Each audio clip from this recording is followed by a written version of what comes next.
The sky was calm, painted in soft shades of orange and pink as the sun began to set. Children played in the streets and people finished their day, unaware that their lives were about to change forever. Then without warning, shadows fell over the cities. Gigantic ships, dark as night, appeared in the sky. Their shapes were strange, sharp, and unlike anything humans had seen before. Panic erupted instantly. People screamed, ran, and tried to hide. But the ships were everywhere, hovering above every major city, blotting out the last light of the sun. In New York, cars collided as drivers tried to escape. On the streets, parents grabbed their children tightly, shielding them from falling debris. In Tokyo, trains screeched to a halt, their passengers staring in disbelief at the colossal ships above. Families, friends, and strangers clung to each other, instinctively seeking safety in numbers. Across the world, the same scene unfolded: fear, confusion, and chaos. From above, the aliens observed. Their eyes, or whatever they used to see, studied humanity closely. They were not afraid. They had conquered countless planets, crushed civilizations, and destroyed worlds. But something in humanity was different. The humans didn't beg for mercy. They didn't run blindly. Even in their fear, there was something sharp, something unyielding. The aliens felt it, a strange, unfamiliar energy, something they had never encountered in all their wars across the stars. In a small town in India, an elderly man named Raj held his granddaughter Mira close. Mira's eyes were wide with terror. "Grandpa, what's happening?" she whispered. Raj held her tightly, feeling his own fear rising, but he spoke calmly. "We face it together," he said. "No matter what comes, we face it together." Around them, neighbors joined, forming a human chain of support. People were scared, but even in the first moments of terror, a spark of humanity shone through. Sirens screamed across every city. Military forces scrambled, jets taking off into the sky, soldiers running toward their posts. The aliens did not attack immediately. They hovered silently, like predators waiting for their prey to break, and humans for a moment paused, holding their breath. It was as if the world itself waited for the first strike, knowing that life as they knew it might end in the next heartbeat. But in those quiet moments, something else emerged. People were not only scared, they were brave. Volunteers ran toward danger, carrying children out of collapsing buildings. Strangers shared water and blankets. Doctors and nurses rushed toward hospitals, not away from them, even as the sky above darkened. Across continents, humanity's courage revealed itself in small, quiet acts. It was messy, chaotic, and unorganized, but it was real, and somehow even the aliens noticed it. In London, a young woman named Emma looked up at the sky, her eyes glistening with tears. Her apartment building shook as the ships hovered closer. She felt powerless, and yet she did not run. Instead, she grabbed her little brother, held him close, and whispered, "We are still here. We are still strong." Her words were not a command, not a plan, they were a promise. And in the streets below, similar promises were made by thousands, millions all across the globe. As darkness fell, the first lights of the ships blinked. The aliens were preparing, their weapons glowing faintly, ready to strike. Yet they hesitated. Humanity did not cry for mercy. Humanity did not kneel. Humanity held each other close, ready to face the unknown. Something in the aliens' minds stirred. They had seen countless species bow before them, crumble at their feet, surrender without a fight. But humans were different. Something in their fear carried strength. Something in their trembling carried defiance. For the first time, the aliens hesitated, and in that hesitation, the world held its breath. Somewhere deep in every heart, humans knew the danger, but they also knew something else, that as long as they stood together, humanity would never be conquered easily. The ships were massive, their weapons terrifying, but the spirit of Earth's people was alive, sharp, and burning like a fire that could not be extinguished. And in that first terrifying moment, as the night swallowed the horizon, humanity's story began, one that the aliens would soon come to fear, one that would change the universe's understanding of what it meant to face the people of Earth. The battle had not yet begun, but the first lines were drawn. And even in fear, humanity's courage shone brighter than any star in the sky. The night was dark, pierced only by the glowing eyes of alien ships hovering above. Silence hung in the air for a moment as if the world itself was holding its breath. And then it began. Fire tore across the cities. Buildings collapsed in clouds of dust. Streets cracked under the heat of alien weapons. The first strike had come and humanity realized the terrifying truth. This was no mere invasion. They were fighting for survival. In New York, cars exploded, sending flames into the sky. People ran blindly, some carrying children, some dragging injured loved ones. Sirens screamed, mixing with the roar of collapsing buildings and the distant alien hum that seemed to shake the very ground. Amid the chaos, a firefighter named Daniel grabbed a young boy by the hand and ran through the smoke. He did not know if they would survive, but he knew he could not leave him behind. Every step was heavy with fear, yet every heartbeat was fueled by determination. Across the Pacific in Tokyo, a hospital became a battlefield. Doctors and nurses tried to tend to the wounded even as alien fire rained down from above. A nurse named Hana clutched her patient's arm and whispered, "Stay with me, we won't leave you." Around her, other hospital staff carried patients through debris-filled corridors, risking their lives. Humanity was unprepared for this attack, yet they refused to surrender, refusing to let fear control them. In India, Raj and Meera ran through the streets, dodging falling rubble. Meera tripped and Raj scooped her into his arms, sprinting toward safety. Around them, neighbors lifted each other from the wreckage, forming a chain of survival. "We are not alone," Raj said, panting. "We are together, and together, we survive." Even as the sky burned with alien fire, people helped each other. Humanity's courage was messy, chaotic, and raw, but it was unstoppable. From the alien ships, Commander Valther watched. They had expected fear, submission, and surrender. Instead, they saw resistance. Humans screamed, yes, but they screamed as they fought back, carrying children, lifting debris, forming barricades, and even fighting with whatever they could find. Pipes, cars, even their bare hands. Valther's eyes narrowed. These creatures were defying everything the aliens had seen before. They were alive in a way that made the commander uneasy, and a strange, unfamiliar thought formed. Maybe they had underestimated them. In Paris, a young woman named Elise and her friends barricaded themselves inside a cafe.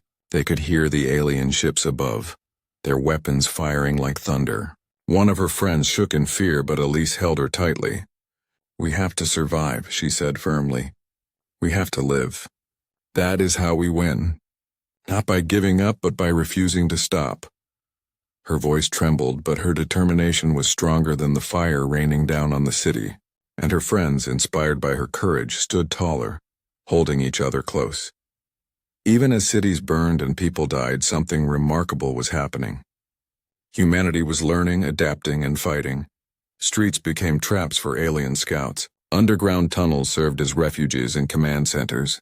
Ordinary humans were doing extraordinary things, improvising with whatever they had. Drones, scavenged vehicles, and homemade explosives became weapons of resistance, and with every small victory their courage grew. Valther began to realize that these humans were different. Across the galaxy, he had seen countless species crumble under pressure, surrender without hesitation, beg for mercy, or flee in panic. But not these humans. Even when the odds were impossible, they fought, not because they expected to win, but because they refused to lose. Each act of courage, each small defiance, gnawed at the aliens' confidence. It was terrifying in a way they had never experienced before. In the chaos of the first strike, the world discovered something powerful. Humanity was not only capable of fear, they were capable of hope, love, and bravery that could not be extinguished by fire or death. Children held hands with strangers. Families refused to leave each other. Entire communities banded together, refusing to give the invaders the satisfaction of total destruction. The aliens had expected fear. What they found was defiance, raw and unstoppable. As the first night of the attack ended, the world was scarred and burned, but it was not broken. Survivors huddled in the ruins, holding each other close. Lila, a young girl in one of the cities, whispered to her brother, "We are still here. We are still alive. We will keep fighting." Her words were small, but they echoed the truth of the entire planet. Humanity might be wounded, but it would never surrender. And from the sky, the aliens watched, uneasy for the first time in their lives. They had come to conquer, to destroy, to impose fear. And yet something had gone wrong. Fear had not spread across humanity. Something else had taken root. Courage. Hope. Fire. And that fire, they realized with dread, could not be snuffed out so easily. The first strike was over. Cities burned. Millions were terrified. Yet humanity had endured. And the aliens, though victorious in weapons, were beginning to understand that the real battle was far more dangerous than they had imagined. The sun rose over a world scarred by fire and destruction. Smoke still curled from the ruins of cities. Streets were empty, except for the brave few who dared to move among the debris. Humanity had survived the first strike, but the cost was high. Families were torn apart. Buildings were reduced to rubble, and millions were injured or homeless. And yet the human spirit refused to break. In a small village in Italy, survivors gathered in the town square. Children clung to their parents, shaking, but the adults stood firm. A man named Marco looked around at the frightened faces and said, "We cannot wait for help. We have to protect each other." His words carried a weight beyond fear. They were a call to action. One by one, villagers joined him, forming watch teams, finding food and fortifying their homes. Even in despair, humanity adapted. Across the ocean in the United States, a group of survivors had turned an abandoned warehouse into a shelter. Among them, a young engineer named Lily and her friends worked tirelessly to repair communication devices and jury-rig weapons from leftover military gear. "We may not have their technology," Lily said, "but we have our minds, and we have each other. That is enough." Her determination inspired those around her. Fear remained, but courage was stronger. In the skies, alien scouts flew overhead, expecting to find chaos and submission. What they saw instead shocked them. Humans were fighting back. Farmers used tractors to block alien tanks. Construction workers pushed fallen beams to trap alien vehicles. Even children, though too small to wield weapons, carried messages, guided the wounded, and delivered supplies across dangerous streets. Humanity had become unpredictable, and unpredictability was something the aliens could not easily control. Commander Valther observed these actions with growing confusion. Every plan he had devised, every strategy he had relied on, was failing. Humans did not behave as other species did. They were resourceful, emotional, and stubbornly united. "Why?" he muttered under his breath. "Why do they fight like this? They should be afraid. They should surrender." His officers looked at him nervously. This was new, unseen, dangerous. In Moscow, an old soldier named Ivan led a group of survivors in clearing debris to rescue trapped families. "Move quickly," he shouted, lifting a child from under a fallen wall. "Don't wait for someone else to save them. We save each other." Around him, the rescued families helped one another. Food was shared, water distributed, and shelter offered. Every act of solidarity, every life saved, was a small victory. But to the aliens, it was terrifying. Even as humans fought the alien threat, they also inspired each other. In a makeshift hospital in Cairo, a nurse treated dozens of injured people, refusing to stop despite exhaustion. She held the hand of a young boy and whispered, "You will live. We will survive. You are not alone." And in London, Emma and her friends organized neighborhood patrols to guide survivors to safety, carrying food, blankets, and hope. Humanity was not waiting for salvation. They were creating it themselves. The aliens began to attack again, but the humans were ready. Every street had traps, every ruin had hidden defenders. Improvised weapons slowed the alien advance. Small victories, when multiplied across continents, became a tide of resistance. Commander Valther watched as humans, beaten and terrified, stood again and again to fight. The pattern was clear. Humanity would not yield. Valther's doubt grew. Across the stars he had conquered countless planets, and none had resisted like this. On every world, fear had been the strongest weapon. But humans did not fear in the same way. Fear did not stop them. Fear did not make them surrender. Instead, it made them stronger, sharper, and more unpredictable. For the first time in his career, Valther wondered if his mission could fail.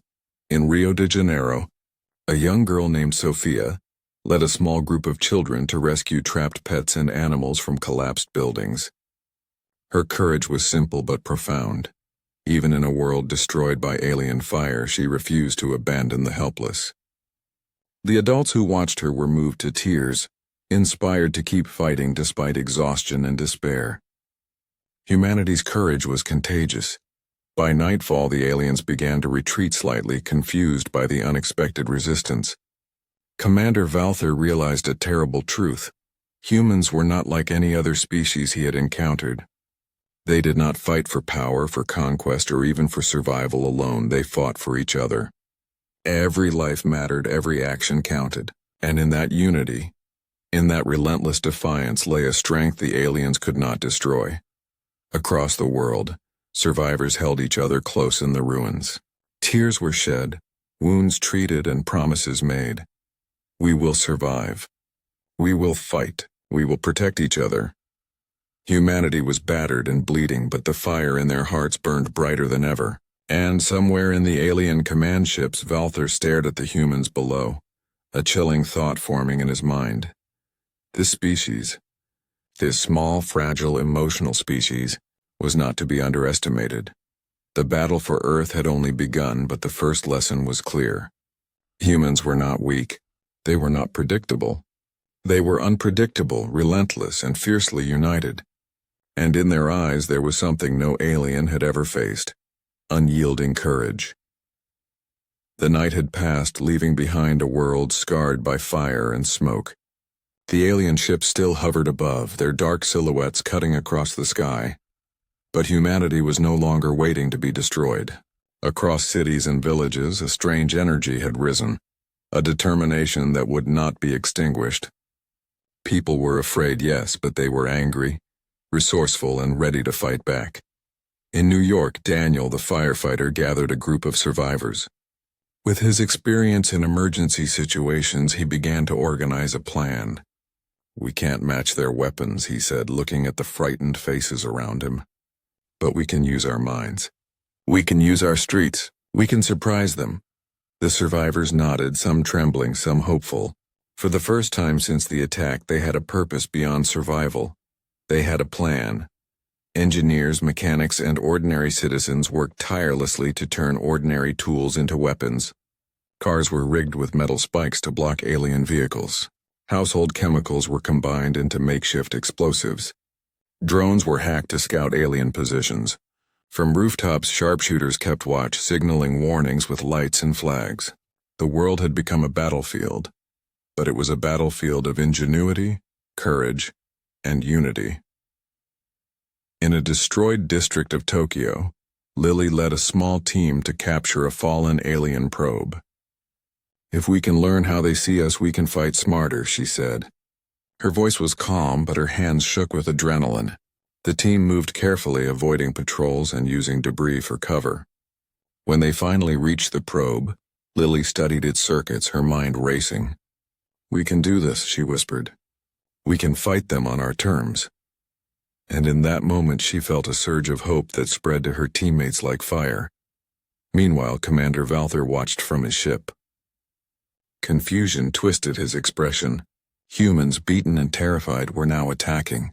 They were improvising, thinking, and coordinating in ways the aliens had not anticipated. Every move they made was unpredictable, clever, and dangerous. Valther had expected fear to paralyze them, but instead it fueled their courage. They fight like predators," he muttered, "and they fight for something I don't understand." In London, Emma and her friends had organized small squads to defend their neighborhoods. Using abandoned cars and rubble, they created barricades, guiding civilians through safe paths while intercepting alien scouts. Each encounter, each victory, no matter how small, sent a message. Humans would not surrender. And for the first time, the aliens began to hesitate, unsure of the next move, unsure of what humanity was capable of. In a small village in Italy, Marco led his community to reclaim food supplies from abandoned stores. They carried water, canned food, and blankets back to shelters, but they also prepared defenses. They drilled, coordinated signals, and set traps for alien scouts. "We are not waiting to be destroyed," Marco said firmly. "We fight for our families, for our neighbors, for our home." The villagers nodded, fear in their eyes replaced by determination. Humanity's courage had become contagious, spreading across towns, cities, and countries alike. Even the youngest were not left behind. In Rio de Janeiro, Sofia, the young girl who had rescued trapped animals, now helped organize messages between neighborhoods, guiding people through the ruins safely. Children carried supplies, helped the injured, and learned quickly from adults around them. Even in the midst of devastation, humanity's ingenuity and compassion flourished. The aliens, for all their power, began to falter. Commander Valther realized with growing dread that this species, this fragile, emotional, seemingly weak species, was not just surviving, but thriving under pressure. Every failed attack, every human resistance sent shockwaves through their ranks. They had never encountered a species that could think, adapt, and fight back so unpredictably. And the humans were not fighting for glory or conquest, they were fighting for each other. That, Valther understood, made them more dangerous than any army he had ever faced. As night fell again, the humans took stock of their victories. Cities were scarred, streets were littered with rubble, and lives were lost, but the fire of resistance burned brighter than ever. Daniel, Lily, Emma, Marco, and countless others looked at the night sky, knowing that their struggle was far from over. Yet even in exhaustion, they felt hope. They had survived the first strike, adapted, and now they were striking back. From the alien ships, Valther observed quietly, a rare unease in his eyes. The humans had proven one undeniable truth. They were clever, determined, and fearless in ways that no other species had ever been. Fear had not made them weak. Fear had made them dangerous. And somewhere deep inside, Valther knew that humanity had only just begun to reveal its strength. The war was far from over. The skies were still dark with alien ships, and the humans were still battered. But for the first time, Earth was no longer waiting to be destroyed. Humanity had taken the first real step in turning the tide, and the universe would soon learn that Earth's people were a force to be reckoned with. The battlefield was quiet for a moment, the kind of quiet that feels heavier than the loudest explosion. Smoke rose from ruined buildings, and the air was thick with dust and the acrid scent of burning metal. The humans were tired, wounded, but they did not stop. The aliens, too, were uneasy. Commander Valther's ships hovered in the distance, their weapons charged, but his confidence had faltered. For the first time, he felt something unfamiliar: fear. In a shattered street in Berlin, a soldier named Marcus moved carefully through the ruins. His armor was scorched, his hands were bleeding, and exhaustion weighed on every step. But he did not hesitate. Marcus had seen families trapped under rubble, children crying for help, and neighbors shielding each other. Every act of courage had inspired him to keep fighting. Humanity was battered, but their spirit refused to die. As Marcus rounded a corner, he came face to face with Valther himself. The alien commander stepped down from his ship, towering and armored, his eyes glowing faintly. Marcus raised his weapon, but he did not tremble. He could feel fear, yes, but it did not control him. "Why are you here?" Valther asked, his voice low and resonant, almost curious. "You should have surrendered, as every other species has." Marcus looked up at the alien, his chest rising with steady breaths. "We don't surrender," he said simply. "We fight for each other, for our homes, for every life. You may not understand it, but that is why we survive." His voice was calm, unwavering. It was not anger that burned in him, but something stronger: love, courage, and a refusal to yield. Valther studied Marcus. He had seen countless civilizations fall with a whisper, crumble at the sight of fear, beg for mercy when survival was threatened. But not these humans. They were unpredictable, emotional, fierce in ways he could not anticipate. He realized, with a chill deep in his core, that their courage did not come from strategy or technology. It came from something far more powerful: the unbreakable will to protect one another. Meanwhile, across the battlefield, humans continued to act with incredible bravery. In Paris, Elise guided a group of survivors through collapsing streets, lifting debris and carrying the wounded. In Cairo, nurses refused to leave the injured, working tirelessly to save lives even as alien patrols struck nearby. In Tokyo, Lily and her team had turned a captured alien probe into a weapon, directing its energy to disrupt alien communications. Every small act of resistance, every life saved, was a blow to the aliens' pride. Marcus spoke again, this time with more intensity. "You can destroy our buildings, burn our cities, kill some of us, but you cannot destroy what makes us human. We fight for love, for hope, for each other. That is something no weapon can ever take." Valther's glowing eyes narrowed. He had faced fear many times, but never courage like this. Humans were willing to risk everything, even their lives, for something he could not understand. For the first time, Valther realized the truth the other aliens had ignored. Humans were feared across the stars. Not because of their technology, not because of their strength, but because of their heart. Their unity, their willingness to protect the weak, their courage in the face of impossible odds. It was terrifying. It was a kind of power that could not be measured in weapons or numbers. The wind blew through the ruins, carrying the sounds of distant cries, whispers of hope, and the faint hum of alien machines. Marcus lowered his weapon slightly, his gaze unwavering. "You may think you understand war," he said, "but you don't understand us. And you will never defeat us. Not if we have each other." Valther's expression softened, though not in surrender, but in understanding. He had come to conquer, to assert dominance, to strike fear into the hearts of this world. Instead, he had learned something he could not unlearn. Humanity's courage, love, and unity made them unpredictable, unstoppable, and feared for a reason. Across the battlefield, humans continued to act, saving lives, repairing defenses, and inspiring each other. Marcus turned back to his comrades, lifting a child trapped in rubble and handing her to a nurse. He smiled faintly, exhausted but resolute. Humanity had suffered unimaginable loss, yet their hearts remained unbroken. And somewhere above them, Valther recorded the lesson. This was no ordinary species. These humans fought not because they had to. They fought because they would never give up. That night, as the aliens retreated slightly to regroup, Marcus and his fellow soldiers sat in the ruins, catching their breath. Their bodies ached, their hearts raced, but they had proven something eternal. Humanity was more than flesh and bone. It was fire, courage, and an unyielding spirit. And for the first time, the aliens knew the truth.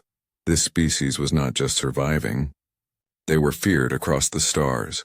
The morning sun rose over a battered world, painting the ruined cities in a golden light that felt almost like hope.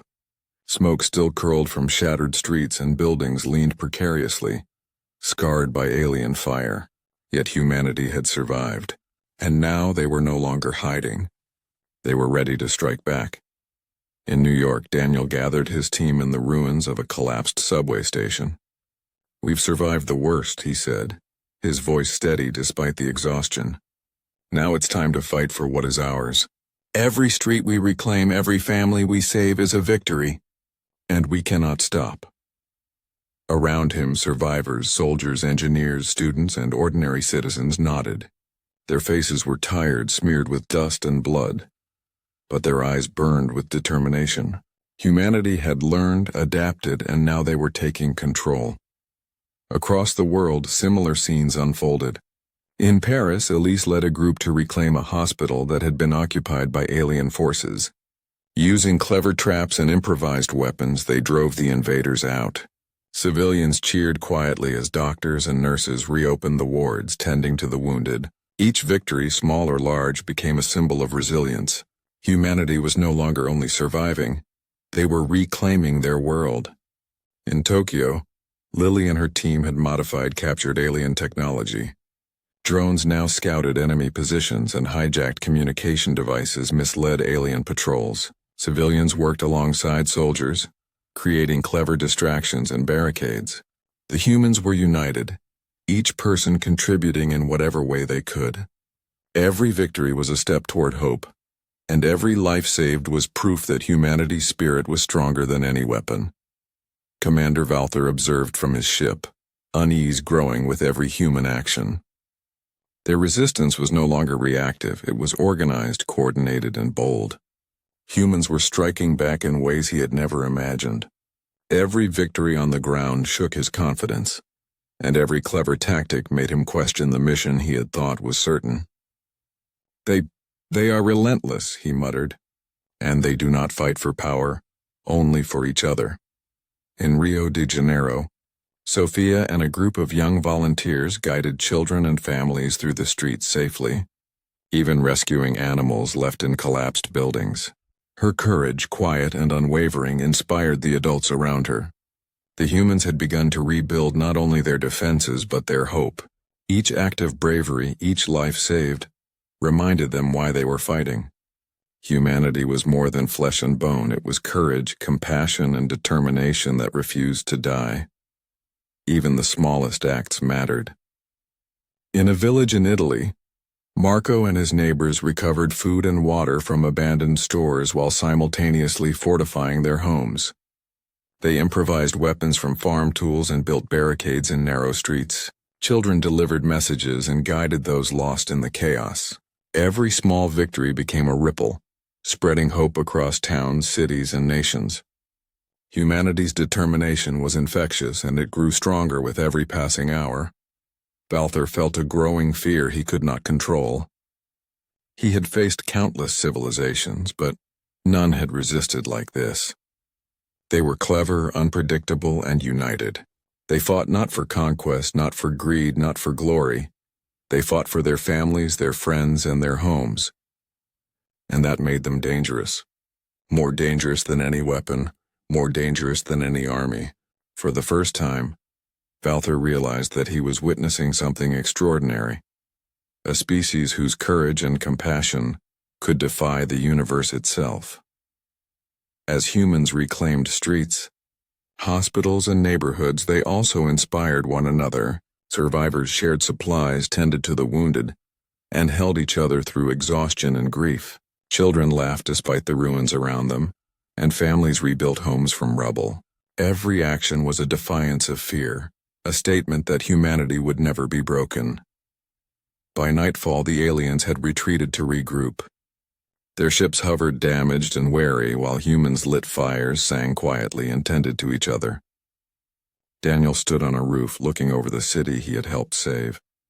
Beside him, Lily, Elise, Marco, and Sophia gathered, their faces streaked with soot and sweat. "We are not done," Daniel said softly. "But we are alive, and we are stronger than they imagined." Across the ruins, humanity's spirit burned brighter than the fires that had once threatened to consume them. They had survived, adapted, and now they had begun to reclaim their world. And somewhere high above, Commander Valther understood a terrifying truth. Humanity was not just surviving. Humanity was fighting back, and they would not stop. The war was far from over, but the tide had turned. Humans were no longer victims. They were warriors. They were protectors. And the universe was beginning to remember why humanity was feared across the stars. Not because of technology, or weapons, or size, but because of courage, heart, and the unbreakable will to survive and protect each other. The sky was still dark with smoke and the shadow of alien ships, but for the first time humanity was no longer trembling in fear. Cities were scarred, streets lay in rubble, and millions had been lost, but the people of Earth were standing. They were battered, bruised, but unbroken, and now the fight that had begun with desperation turned into a march of courage. In New York, Daniel led a team to reclaim the heart of the city. Buildings that had been occupied by alien forces were cleared, their weapons destroyed or repurposed by human hands. Civilians and soldiers worked side by side, clearing rubble, rescuing trapped survivors, and helping the wounded. Each step forward was a victory, small but mighty, and every human who survived sent a message. Earth would not fall. Across the world, the pattern was repeated. Paris, Tokyo, Cairo, Rio de Janeiro. Humans everywhere had begun to turn the tide. Elise guided her group through the remains of the hospital, carrying supplies, tending the sick, and removing alien debris. Lily and her team used captured alien devices to disrupt enemy communications, confusing their opponents and giving civilians a chance to reclaim lost ground. In every corner, people acted with bravery and unity, improvising weapons, setting traps, and daring to strike where the aliens least expected it. Commander Valther hovered above the battlefield, watching humanity in disbelief. Their resourcefulness, their courage, and their willingness to protect one another made every strategy he had planned crumble. He had faced empires, civilizations, and worlds filled with advanced beings, but none had resisted with such relentless determination. Fear was supposed to control them. Instead, it strengthened them. And for the first time, Valther knew what it felt like to face something beyond his power, the heart of a human. In Berlin, Marcus led a squad through the streets, rescuing families trapped in ruins. His eyes were tired, his hands raw, but his spirit was undiminished. "We fight not for glory," he said quietly to those around him, "but for every life, every family, every friend. That is why we will survive. That is why they will never conquer us." His words, simple but profound, echoed across the battlefield. Every human who heard them understood. The fight was not just for survival, it was for each other. Even children were heroes in this new world. Sophia, still young but courageous beyond her years, guided the wounded to safety and organized messages between neighborhoods. Her laughter rang faintly amid the chaos, a reminder that humanity refused to be broken. Families lifted each other from rubble, neighbors shared food and water, and strangers risked everything to save one another. Every act, no matter how small, added to the fire of hope and resistance. The alien forces, battered and confused, began to retreat. Their ships, once dominating the skies, now moved slowly, carefully, as if hesitant to continue the fight. Commander Valther realized the truth. Humanity was feared not for its weapons, not for numbers or technology, but for something far greater. Humans fought with courage born from love. They were fearless not because they did not know danger, but because they would never abandon one another. That kind of power could not be destroyed. It could only be respected, feared, or regretted. As night fell, survivors across the world gathered in quiet streets and ruined squares. Fires burned softly in the distance, casting a warm glow over the scarred cities. Daniel, Marcus, Elise, Lily, Marco, Sophia, and countless others stood among their people, holding hands, lifting children, comforting the wounded. Tears flowed freely, not just for grief but for hope and victory. Humanity had endured, and they had proven something eternal. No force, however advanced or powerful, could crush the human spirit. Valther and the alien forces retreated to the far reaches of space, carrying the memory of Earth's people. Across the stars, reports were sent. Do not underestimate humanity. They fight not because they must, but because they will. They protect each other, they endure, and they never surrender. Their courage is unmatched, and their heart is unbreakable. The message was simple, but terrifying for every being in the universe, on Earth. Survivors looked up at the night sky, some whispering prayers of thanks, others simply holding loved ones close. The battle was over for now, but the lesson was clear. Humanity was feared across the stars, not for its strength, not for its weapons, but for its courage, its compassion, and its unyielding unity. A single human could die, but humanity as a whole could not be defeated.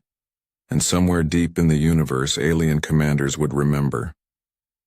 They had come to conquer, to strike fear, to dominate. But they had learned something far more important. Humans fight for each other, and that is a force greater than anything in the stars. Earth was scarred, but it was alive. Humanity had survived, and in doing so, had proven why they would always be feared, respected, and remembered across the cosmos. They were not perfect. They were fragile. They were emotional. But they were unstoppable. And the universe would never forget the courage of the people of Earth.